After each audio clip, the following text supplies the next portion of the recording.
समझाया तुम जिस पिता के पुत्र हो वो पिता कोई साधारण व्यक्ति नहीं है, उसकी आत्मा तुमसे प्रसन्न है, वो बैकुंठ गया है। भरत तुम राज्य संभालो। भरत जी ने कहा गुरुजी हमें राज्य भार में मत डालो। क्यों? हमें इसलिए राज्य भार में मत डालो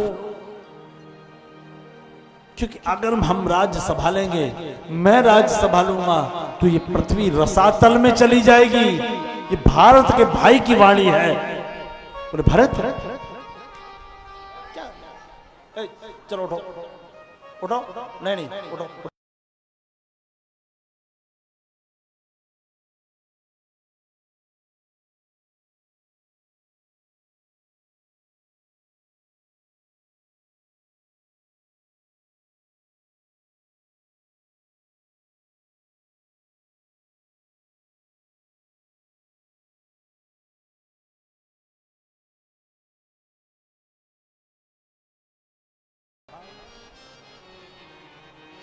भरत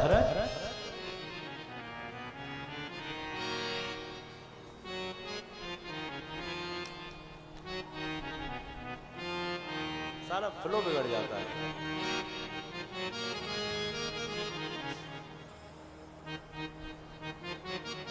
पृथ्वी रसातल को चली जाएगी। वशिष्ठ जी ने कहा भरत तुम ये कैसे सोचते हो कि तुम राज्य संभालोगे तो पृथ्वी रसातल पे चली जाएगी?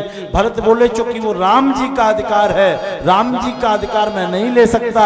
बोले इस समाज में भाई भाई के अधिकार को ही खाने को बैठा है, फिर तो पृथ्वी रसातल में नहीं गई। बोले उनसे फर्क नहीं पड़ेगा। क्यों? कि वो कि आम जनमानस है। यदि मर्यादा पुरुषोत्तम का भाई ये काम करेगा तो पृथ्वी अवश्य रसातल में चली जाएगी, बचेगी नहीं।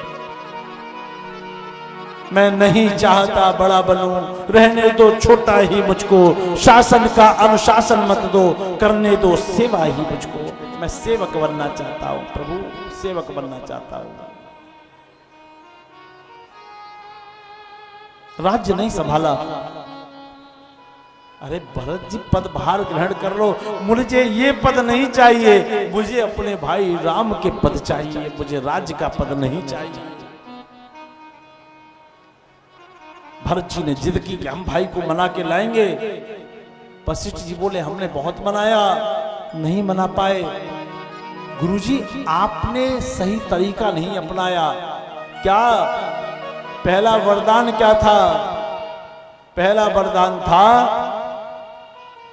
सुनो प्राण प्रिय भावत जी का,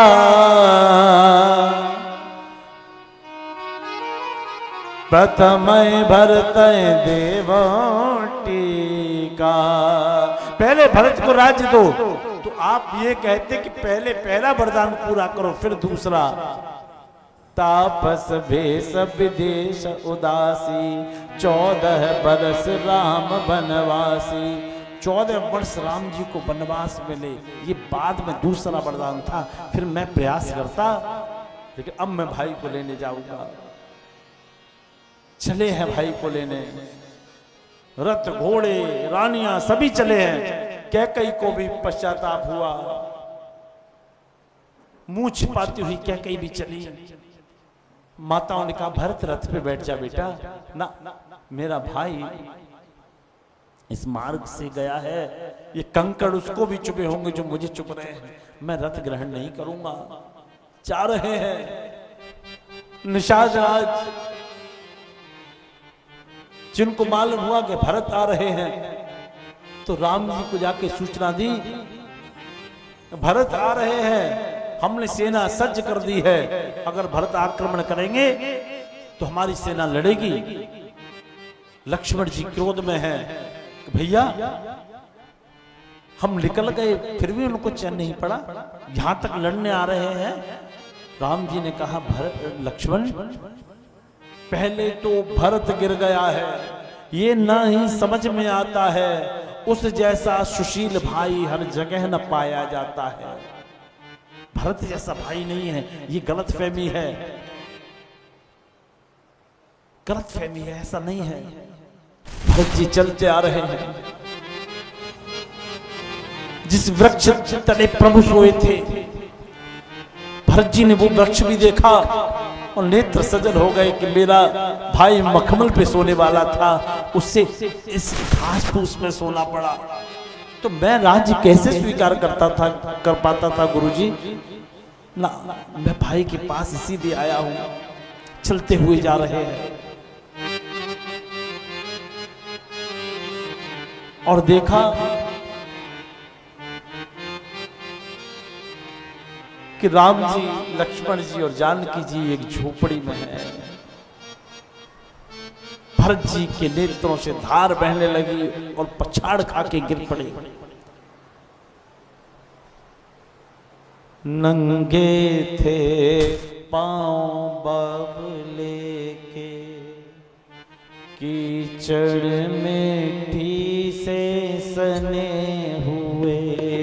नंगे थे पांव कीचड़ मिट्टी से हुए। काले बाल धूल धूसर पीले मुखड़े पर पड़े हुए। हे काले बाल धूल धूसर पीले मुखड़े पर पड़े हुए। नंगे थे पांव बाबले के, कीचड़ मिट्टी से सने हुए। नंगे थे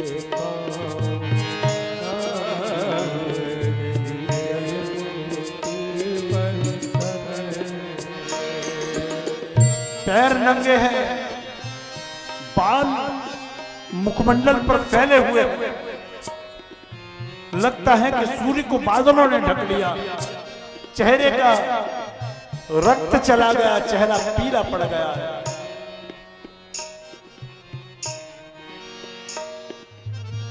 जैसे ही राम जी की नजर उस पर पड़ी, बाबला चाहता है पहले रघुबर के चरण सराहूं मैं। बाबला चाहता है पहले रघुबर के चरण सराहूं। रघुबीर चाहते हैं पहले, रघुबीर चाहते हैं पहले।